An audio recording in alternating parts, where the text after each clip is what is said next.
And with the greatest pleasure, I will give the word to our guest, Georgina Durovoyu, Content Acquisition Editor from Open Research Europe, as well as I hope you will a little bit more tell us about you and your work.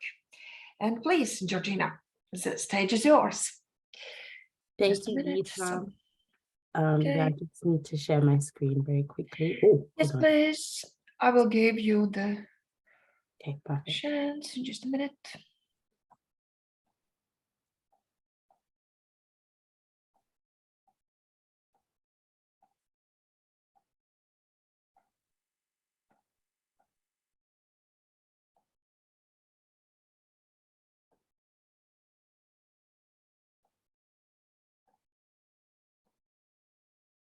Please try now.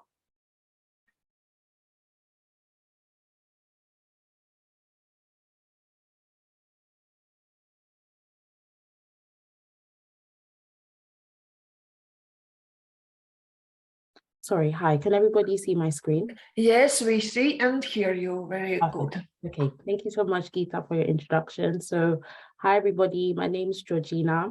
I'm a content acquisition editor for F1000, but I work on the publishing platform Open Research Europe, and I specifically take care of the areas of chemical sciences, physical sciences, and materials engineering on the platform. Oops.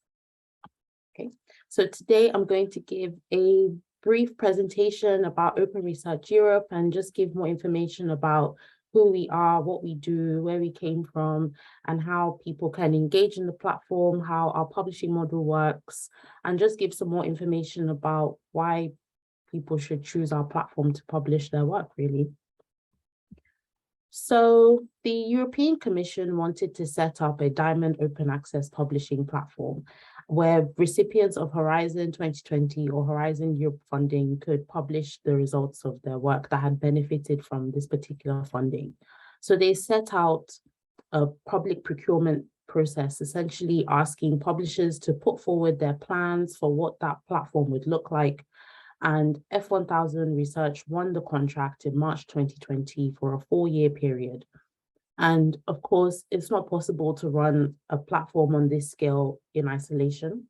So we've coupled up with the Global Young Academy, LIBA, that's how I met Geeta. I met Geeta at the LIBA conference earlier on this year, and Eurodoc and Open Air to help run the platform, make sure we're doing all the things that need to be done in order to serve our research communities, and also help with certain aspects of our publishing model. So with that, the platform was launched in March 2021, and since then we've published over 270 articles on the platform. So the European Commission wanted to show that it's possible to have a fully open access publishing platform that is sustainable and is based on the foundation of open science and open data. And they wanted their publishing platform to have 3 key elements. They wanted there to be open peer review. They wanted there to be immediate publication of articles, and I'll explain those 2 points in a few more slides. And lastly, they wanted to focus on new generation article metrics.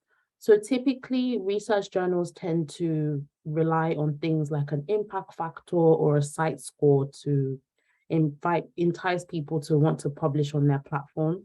But the European Commission wanted to shift the focus away from the journal as a whole and focus more on the articles themselves. So if you go to any of the articles on our website, there's a tab at the top which says the number of views that particular paper has had, how many times it's been downloaded, how many times it's been cited.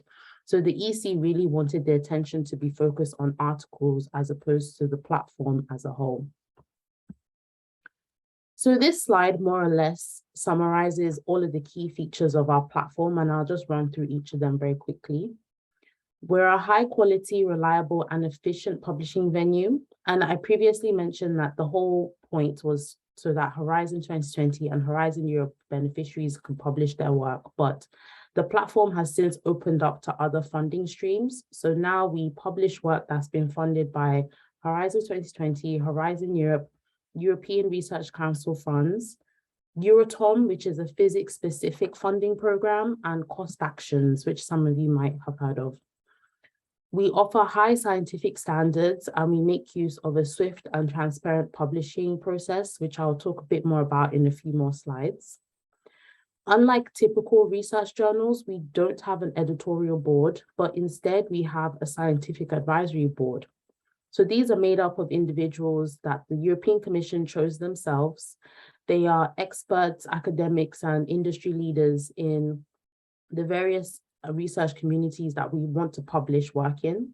And we meet regularly with the Scientific Advisory Board along with the European Commission, and they advise essentially on how best we can run the platform and make sure we're meeting the needs of all the people who want to use the platform. It doesn't cost anything to publish with us. All of the article processing charges are covered by the European Commission. And people often think that the platform is a place where they publish work during the course of their project, but we want researchers to know that you can publish your research even after your grant is finished on Open Research Europe.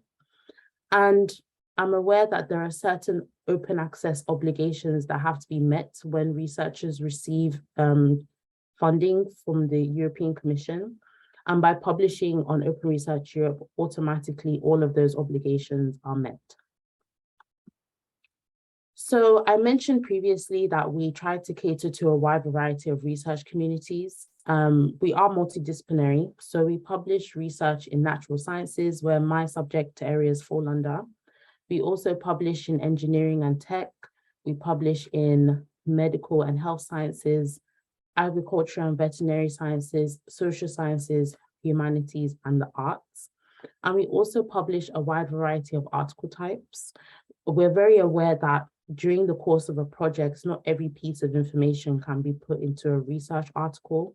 So we want to give researchers the opportunity to publish no matter what stage of a project they're in, which is why we author publication of all of these different article types. And more information on what each of these means is available on our website.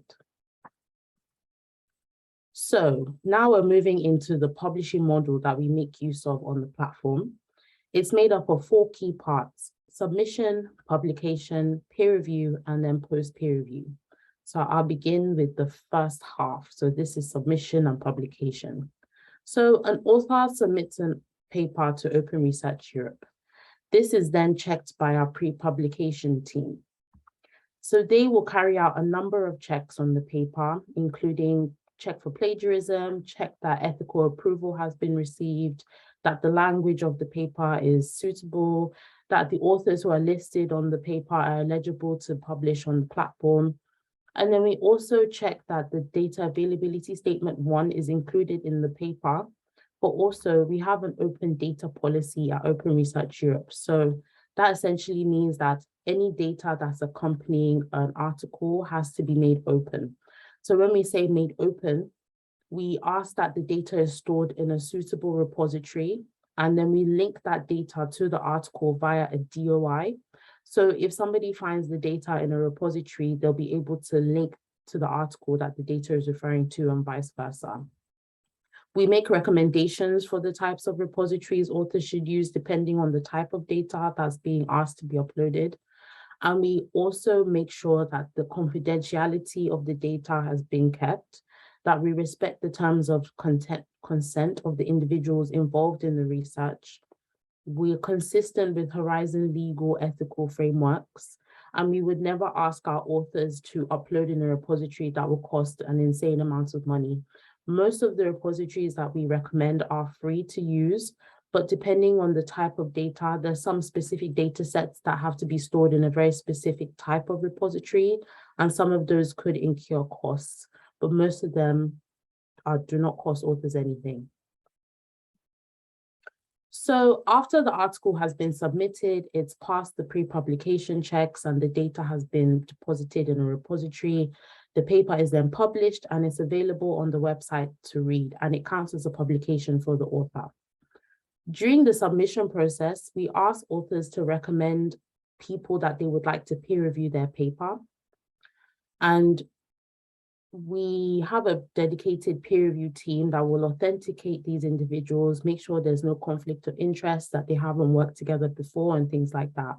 And then the peer review team will then invite these people to send in their peer review reports.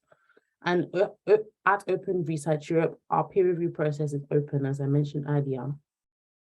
So the peer review reports are available for the public and the author to see, meaning that the author can see what the peer reviewer had to say about their research.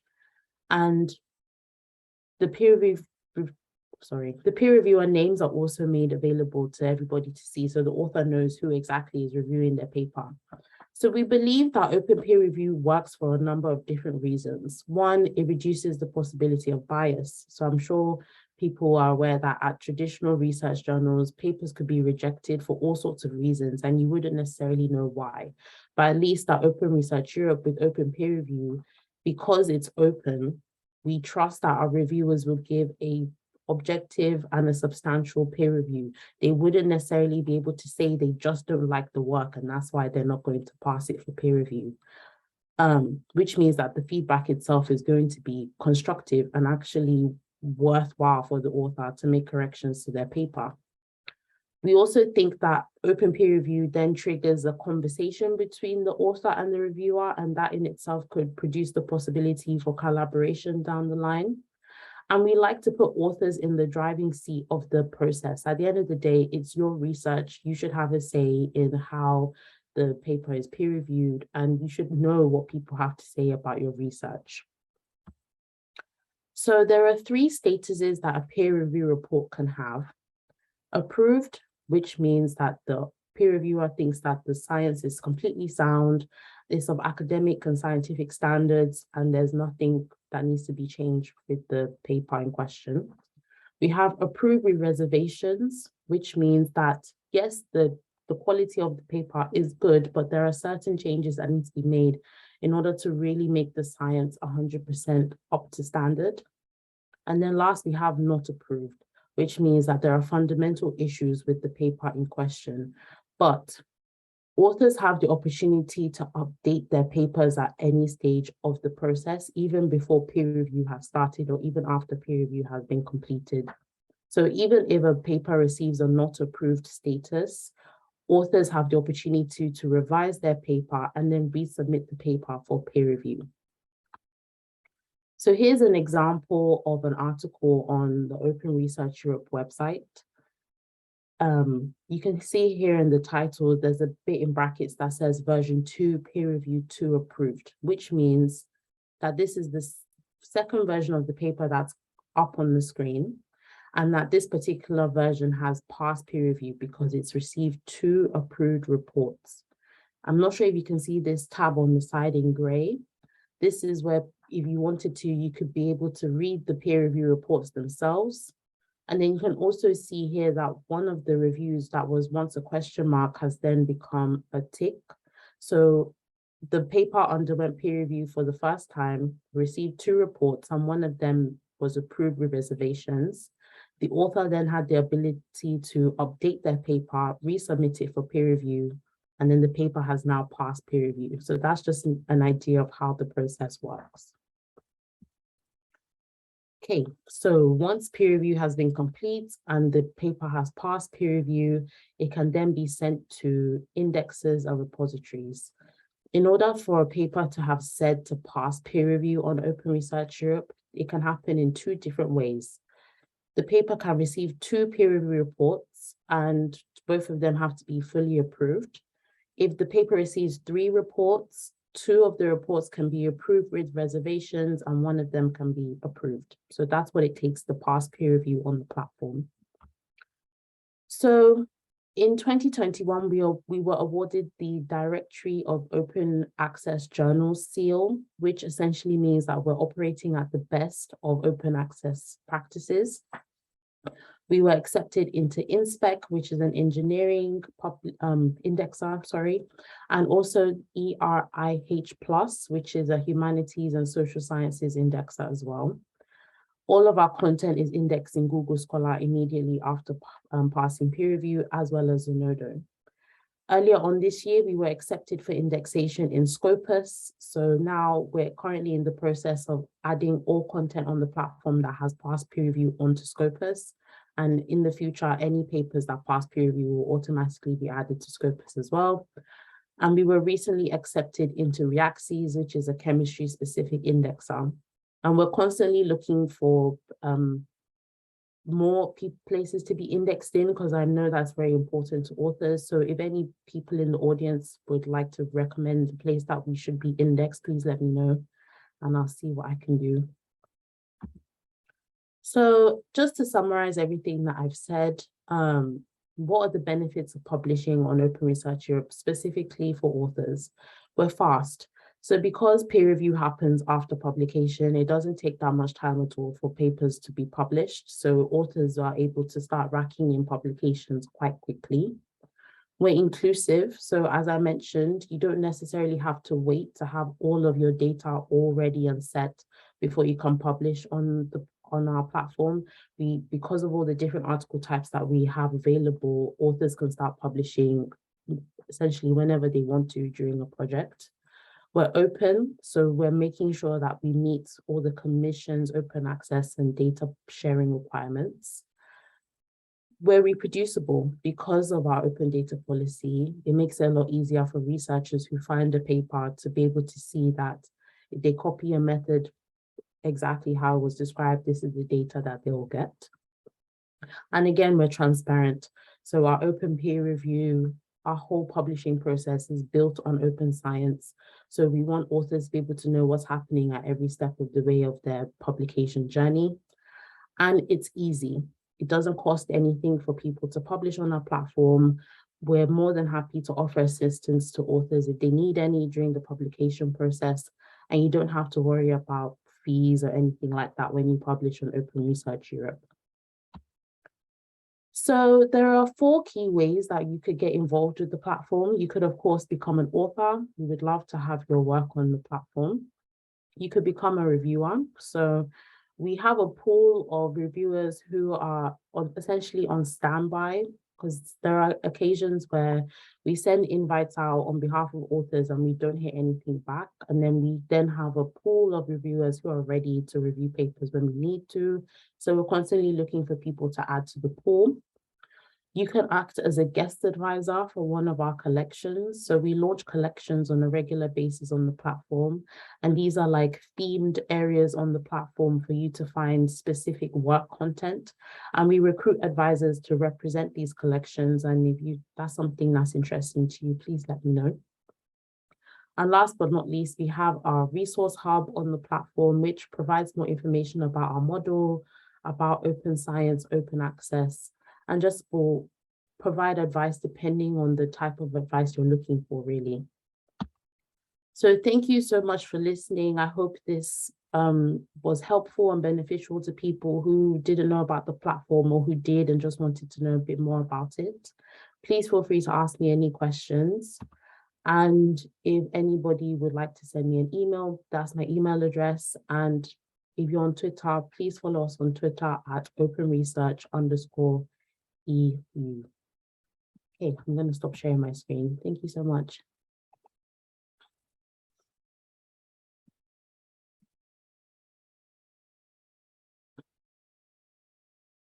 Any questions from participants? We have one.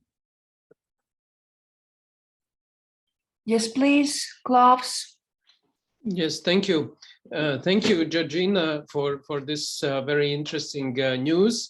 I'm quite excited about the opportunities, and I see a lot of benefits. I think it was long due to have something like that.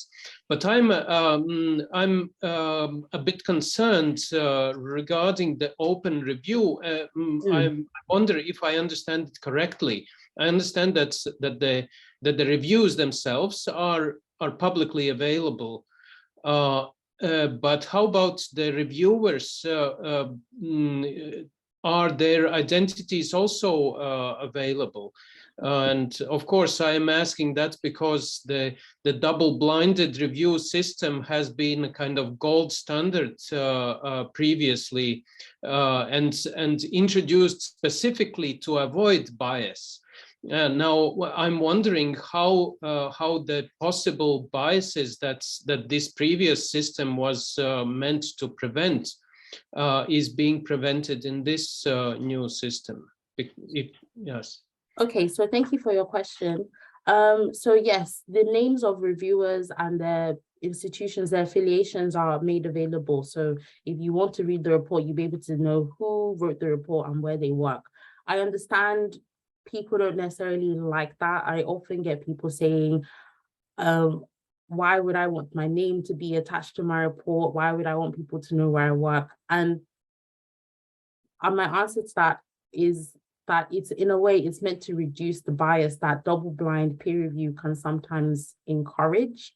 I think sometimes some people think because nobody knows who's writing the peer review report that they can say whatever they want to say, and they might not even, I know, of course, most times peer review, when it's done that way, is constructive, it is helpful. But there are situations where people can hide behind the fact that nobody will know who's reviewing their paper.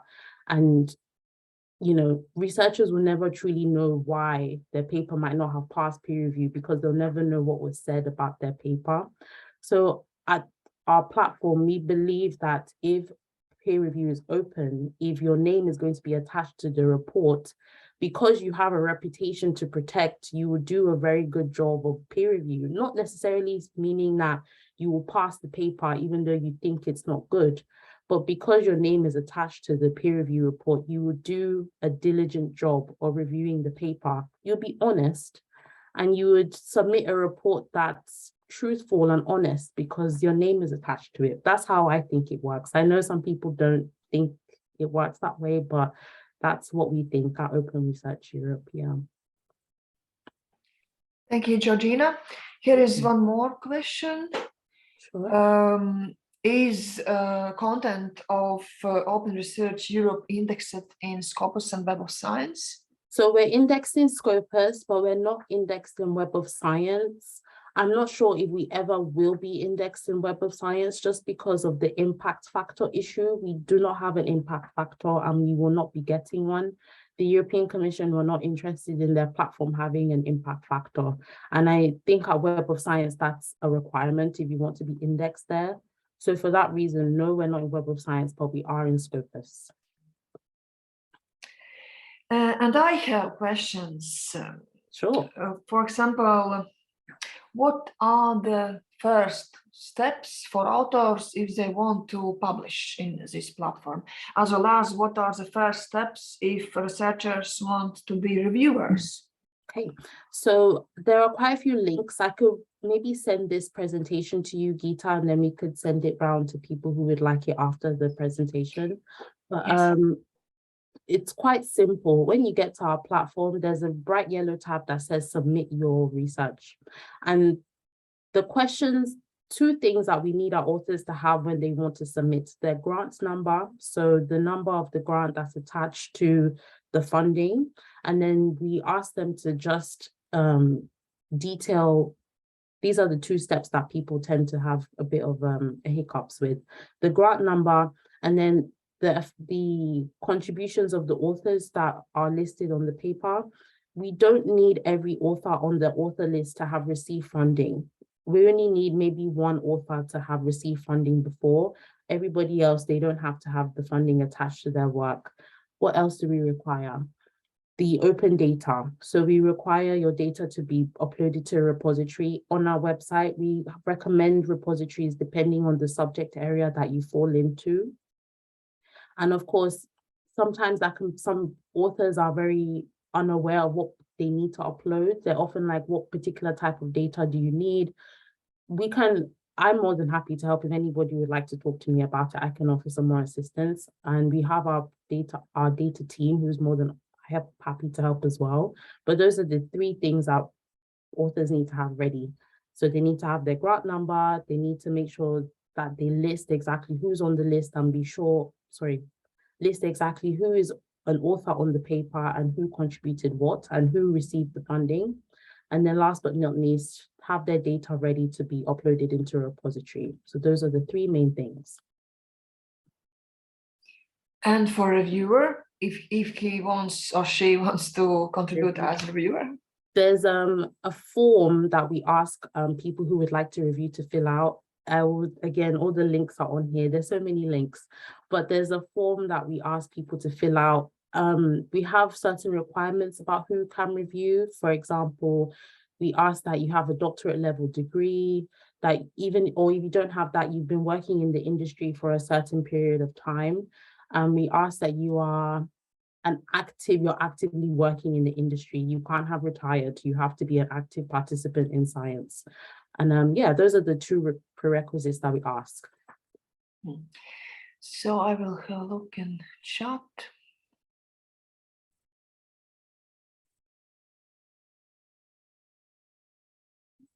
Here is one more question.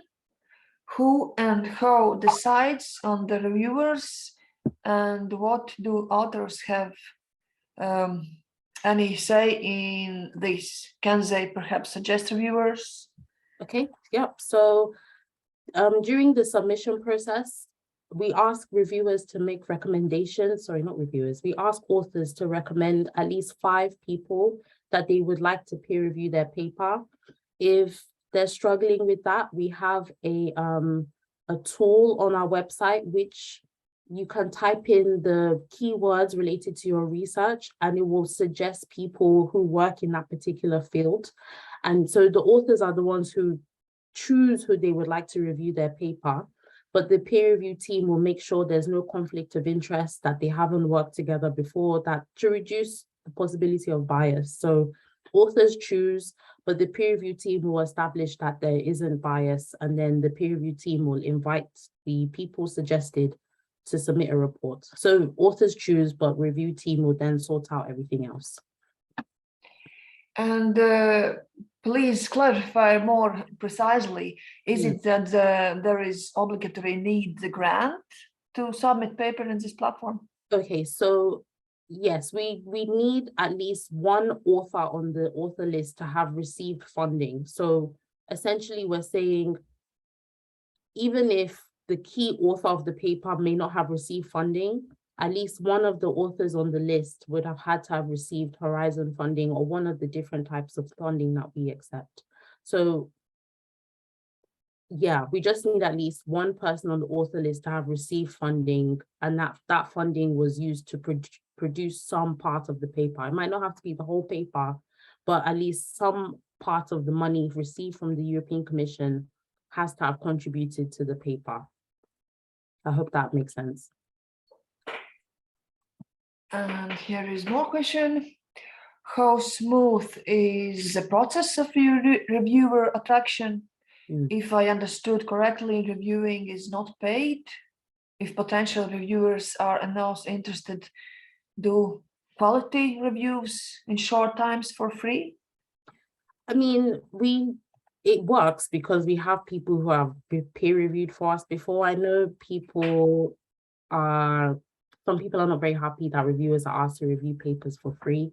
So I know that's like a controversial topic in itself, but it is relatively smooth. I mean, we have quite a few papers on our platform that have passed peer review or undergoing peer review. In the very rare cases where the reviewers that the author suggested don't respond, that's when we then revert to the pool of volunteer reviewers who are available on standby to review when necessary. But there are some occasions where peer review just becomes a bit stagnant, where we've sent invitations to everybody, nobody's answering. People in our volunteer pool also don't necessarily want to review the paper. So that's when we would ask the authors again that, okay, maybe let's work together. Let's try and put our brains together and think of more people that we can invite on your behalf. So sometimes when peer review is just not happening as fast as people would like it to, that's when we then ask our authors to make some more suggestions. And 9 times out of 10, it continues and it finishes quite quickly. How could be the longest this process? I know. So I think the longest paper we've had on the platform that didn't have a peer review, I think it was about 60 days or so. Mhm. But that paper now, that was our problem paper. We used to talk about it all the time, but it's since passed peer reviews from then. So that's the longest we've had. But Mhm. median time is about 30 to 40 days. That's about the time it takes to complete peer review. Yeah. Do somebody have more questions? I think there was another question in the chat. In anthropology, according to EU recommendations, data is not freely shareable. If sharing data is a prerequisite for publication, does that mean publication would be impossible? So we're aware that not, in every subject area, sometimes there's not even any data to share, but if there is, it's not entirely that easy to just upload to a repository. So we do make exceptions on a case-by-case basis. So if, we received an author who had this particular predicament, we would make an exception, but that's a decision that the data team would have to make. So they would be the ones to say, okay, in this particular case, it's not possible, but we'd still accept the paper for publication. Yeah. Okay. Thank you. So now I see that there's no more questions. So thank you for giving presentation and this detailed answers on the questions. Thank you all participants to come to this webinar. The webinar record will be available, so you can repeat the information about this and to think more about to contribute in this platform. The event is over. And yes, if you have some more questions, you can write to me or to Georgina, and then we can get the answers on your questions. Yeah, I will send Gita the slides. So if anybody would like them, we can send them around to you. But thank you so much for having me. I hope this was helpful. Yes, thank you very much. Thank you very much. There is a lot of thanks from participants. So I will finish now the recording. Stop recording.